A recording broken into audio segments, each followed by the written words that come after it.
They scrutinized her ID, questioned her legitimacy, and even called security, all before realizing they were about to deny service to the one person who could end their careers in a heartbeat. The idea had been sitting in the back of Danielle Grayson's mind for months. A quiet thought at first, easy to push aside. But the more she reflected on it, the more it gnawed at her. Danielle Grayson had built Grayson Trust from the ground up, her bank, her legacy. She wasn't just a CEO sitting in a glass office overlooking a skyline. She had spent years ensuring that her institution was different, accessible, built on fairness. But was it really? That was the question that kept her up at night. She had heard whispers before, concerns about how certain customers were treated at certain branches. Nothing blatant, nothing headline-worthy, just little stories from friends, small comments in passing from people she trusted. She had brushed them off at first. After all, her bank had strict policies about fair treatment, anti-discrimination, and customer service excellence. But policies were just words on paper. Real change came from actions. Danielle needed proof, not as a CEO, not as the boss, but as a customer. So today she was just another woman walking into a bank. No expensive blazer, no silk blouse, no designer heels. Just a simple cardigan, jeans, and sneakers. She pulled into the parking lot of a Grayson Trust branch in Indianapolis, Indiana, a location she had personally approved just 3 years ago. She remembered shaking hands with the branch manager at the ribbon cutting, posing for photographs and giving a speech about trust being the foundation of good banking. Now she was walking in as a nobody. The automatic doors slid open, and the crisp scent of freshly printed paper mixed with industrial-strength air freshener filled the lobby. It was a slow afternoon. A few customers stood in line, a couple sat in the waiting area, and a teller at the far end was balancing a cash drawer. Danielle adjusted her bag on her shoulder and stepped up to the counter. The young teller, mid-20s, pale complexion with dark hair pulled back into a stiff ponytail, glanced up at her. No greeting, no smile, just a quick once-over before turning back to the screen in front of her. Danielle cleared her throat and said, "Hi, I'd like to make a withdrawal." The teller didn't look up, just reached for a clipboard and slid it across the counter. "Fill this out." The form was standard: name, account number, withdrawal amount. Danielle pulled out a pen from her bag and wrote down the details. She requested $5,000, not a huge sum, but enough to require ID verification. Sliding the clipboard back, she waited. That was when the shift happened. The teller's eyes flicked over the form and then to Danielle's ID. Her brows pulled together, her lips pressed into a thin line. The air changed.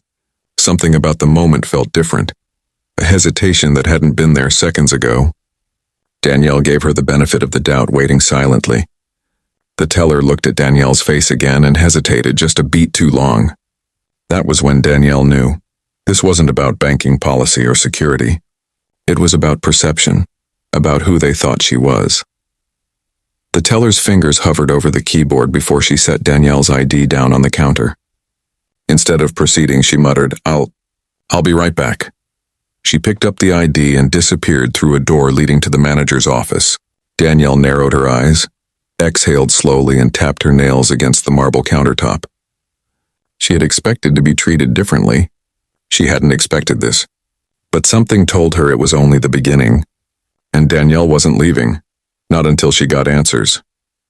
She leaned against the counter, watching the teller vanish behind the frosted glass door. The tension in the lobby grew heavier, as if something unspoken was hanging in the air. Danielle's eyes scanned the room. A man in business attire stood 2 spots behind her, his suit slightly wrinkled, his tie loosened, looking like he had come straight from work.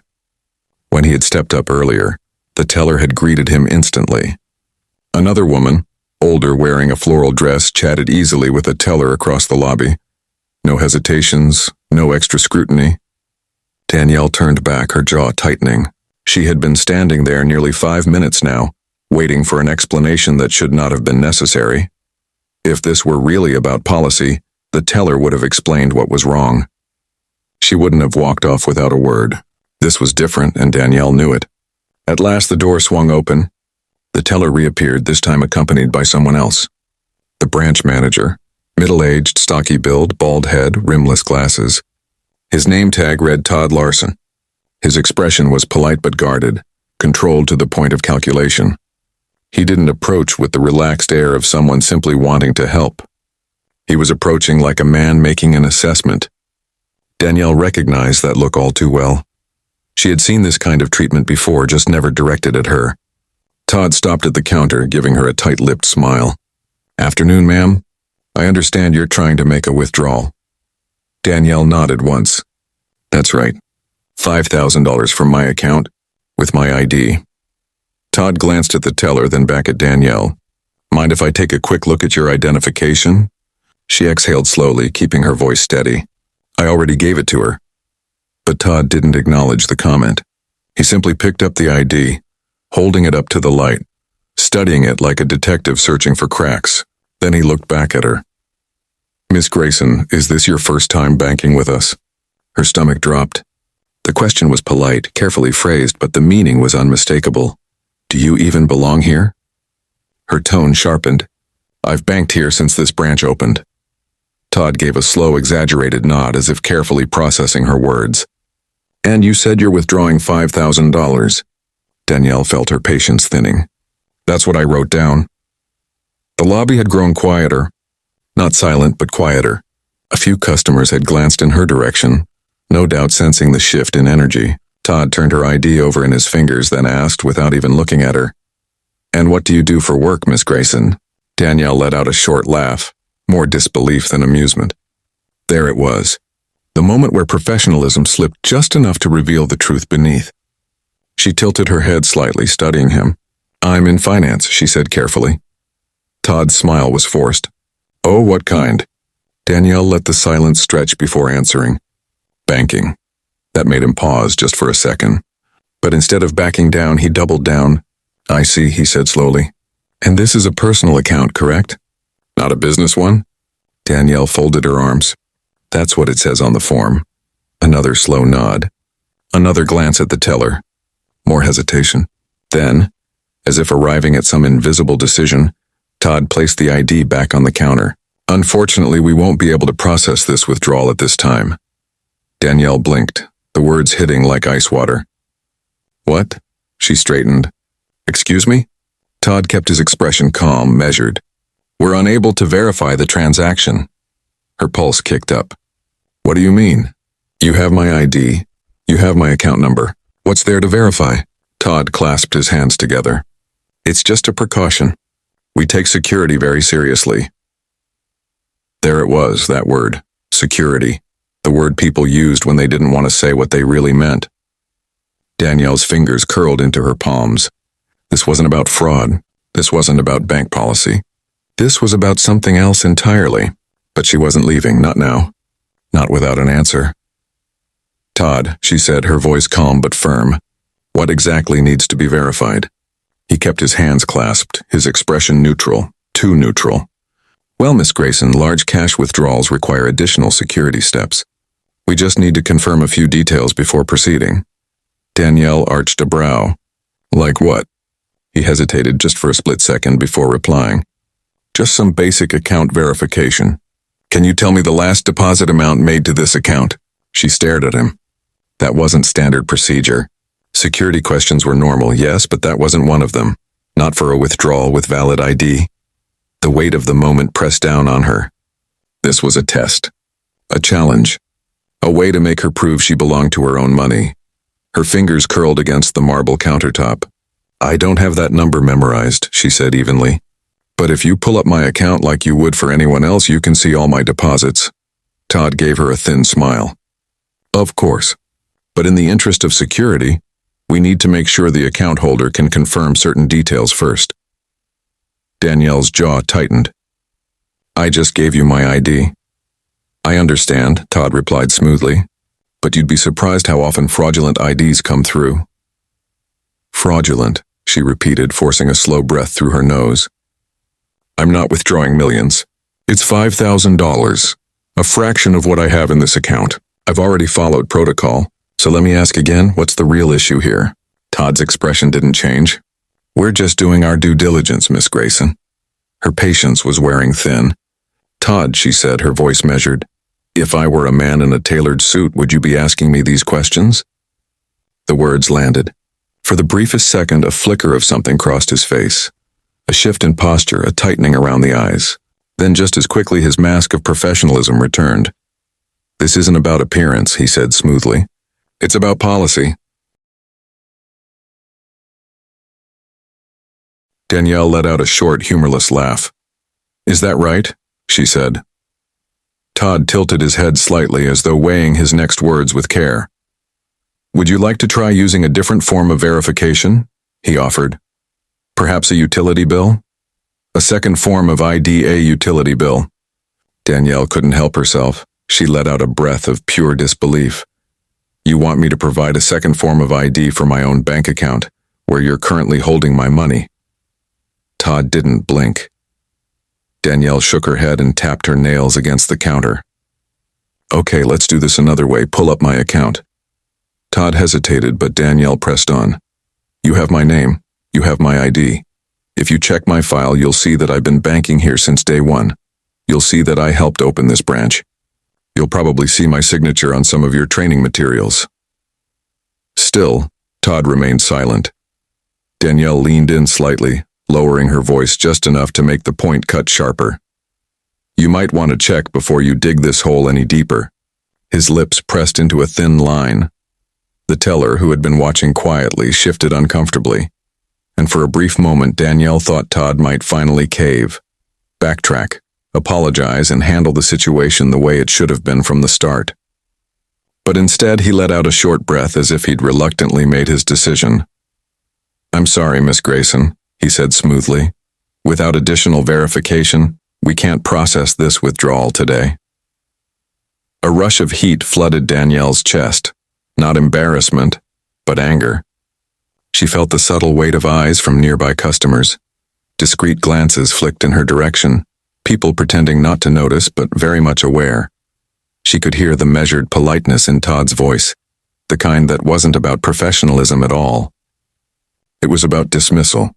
He had already decided she wasn't supposed to be there, and nothing she said was going to change his mind. But Todd had made a critical mistake, because if he had simply processed the withdrawal, this would have ended quietly. Now he had ensured it would not. Before Danielle could respond, Todd did something that sent a fresh wave of disbelief crashing through her. He reached beneath the counter, pressed a discreet button, and called over security. A uniformed guard, with broad shoulders and a hand resting near his belt, stepped out of a back office.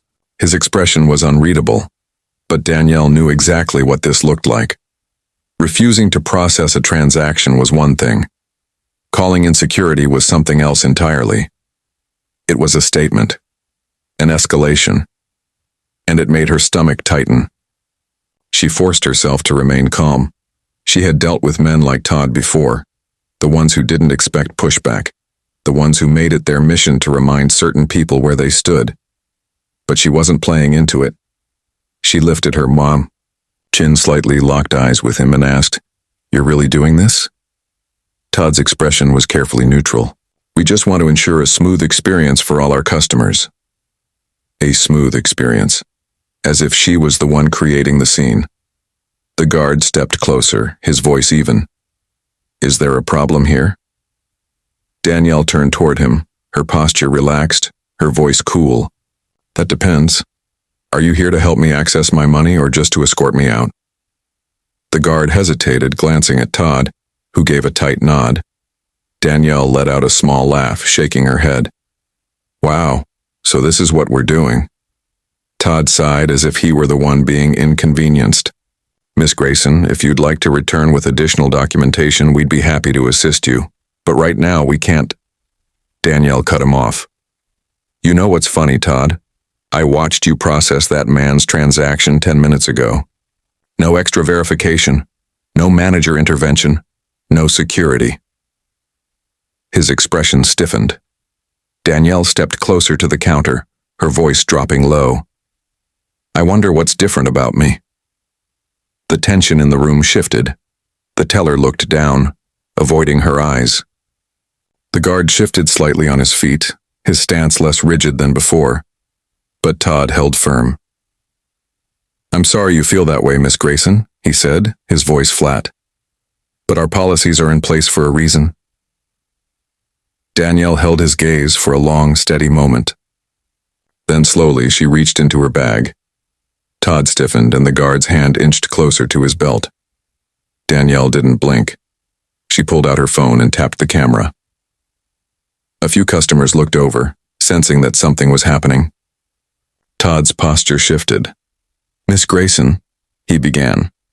"I just want to make sure I get this on record," Danielle said smoothly. "You're refusing to allow me access to my own account, despite me providing government-issued identification, while other customers aren't being asked to provide anything extra." Todd's jaw tightened. Danielle angled the camera toward the security guard. "And you were called over for what reason exactly?" The guard hesitated, glancing back at Todd. Danielle didn't move. She didn't look away. She didn't give them a chance to control the moment. A heavy silence settled over the room. And then Todd made one final mistake. He reached out, not to grab Danielle, not to push her phone away, but to snatch her ID off the counter, as if, despite everything, he still needed to have the last move. But that was it. That was the moment Danielle smiled because Todd had no idea who he was dealing with. In about 10 seconds, he was going to wish he had handled this differently. She let the silence stretch, letting Todd feel the weight of his mistake. He had grabbed her ID as if he had the authority to decide what happened next, as if this was his bank. But it wasn't. It was hers. Danielle tilted her phone slightly, making sure the camera captured his face, the security guard, and the tension in the air. Then, in the calmest voice possible, she said, "Todd, let me introduce myself properly." His expression twitched, the first flicker of real uncertainty. Danielle plucked her ID from his grip with deliberate ease, flipped it over, and tapped her finger against the name printed on it. "You see this? This isn't just any customer's ID," she said, pausing long enough to let the words settle. "You're looking at the founder and CEO of Grayson Trust." The silence in the bank lobby was instant.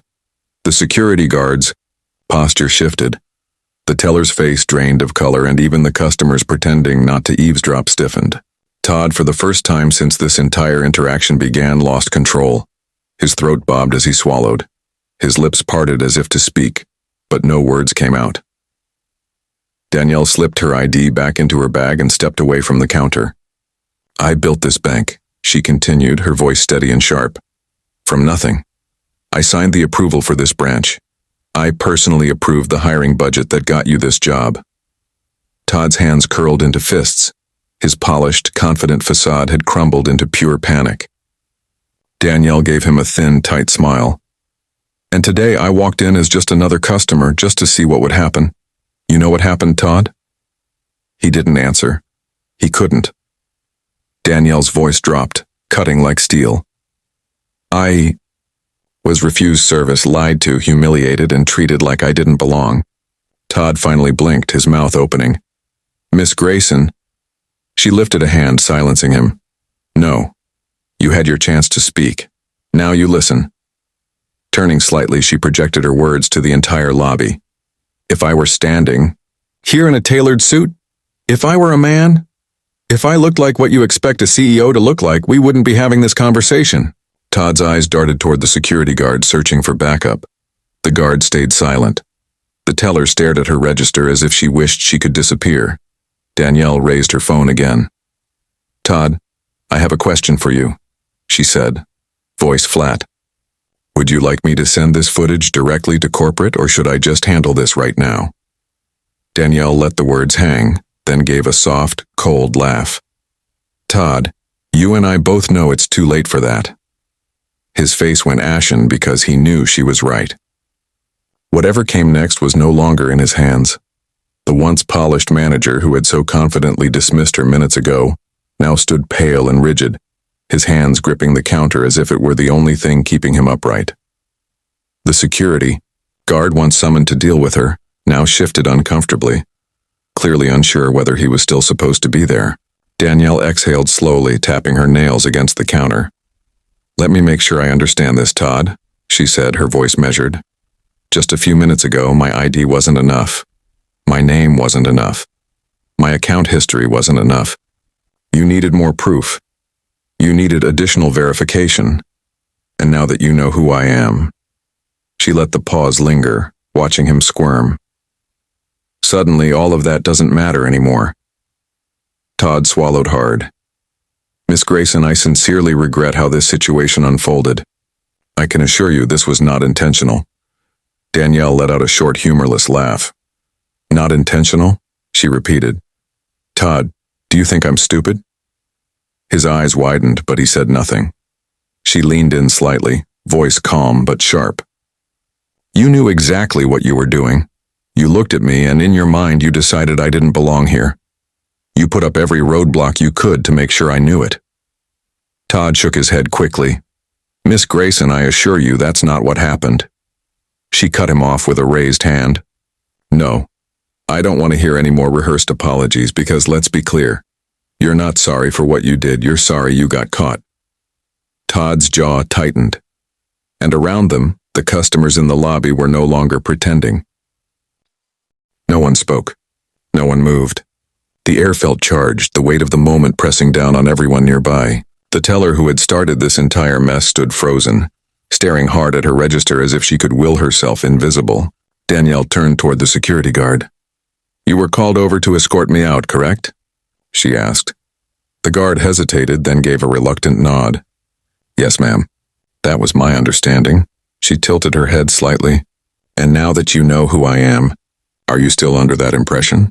The guard shifted uncomfortably, glancing at Todd before looking back at her.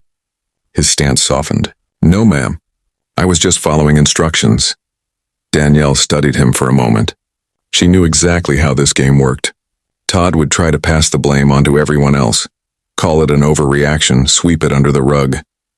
But this wasn't going away. She reached into her bag and slid a business card across the counter toward Todd. Here's what's going to happen, she said evenly. You're going to call my office. You're going to schedule a meeting with corporate, and you're going to explain in detail why this happened today. Todd's fingers trembled slightly as he picked up the card.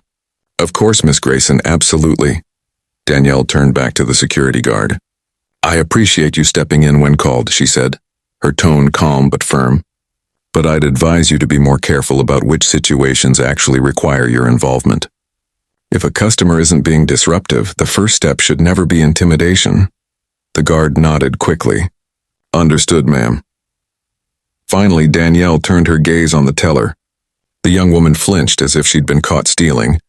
Danielle leaned slightly over the counter, her voice steady. You saw my ID, you had my account information, and you still decided I wasn't worth listening to. The teller's eyes darted up, wide and frightened. I was just following protocol, ma'am. Danielle didn't blink. Then maybe you need to ask yourself why protocol only seems to apply to people like me. The teller swallowed hard, looking away. Danielle straightened, letting her gaze sweep across the branch. Every customer was watching. Every employee had heard, this wasn't about a withdrawal anymore. This was about something bigger. Her heels clicked sharply against the polished tile as she stepped away from the counter, heading toward the exit. The silence was thick, suffocating. Todd stood frozen, her business card clutched in his trembling hand. The teller looked like she wanted the floor to swallow her whole. The guard shifted awkwardly, and the customers had stopped pretending they weren't paying attention. At the door, Danielle paused. Slowly, she turned back. One last thing. She wasn't the type to let something like this slide. She had spent years building this bank, years making sure it was supposed to be a place where people felt safe, respected, valued.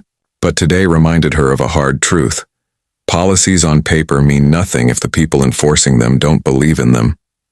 She took a breath, scanning the room, then said in a voice that carried through every corner of the lobby, "This is the last time something like this happens in my bank."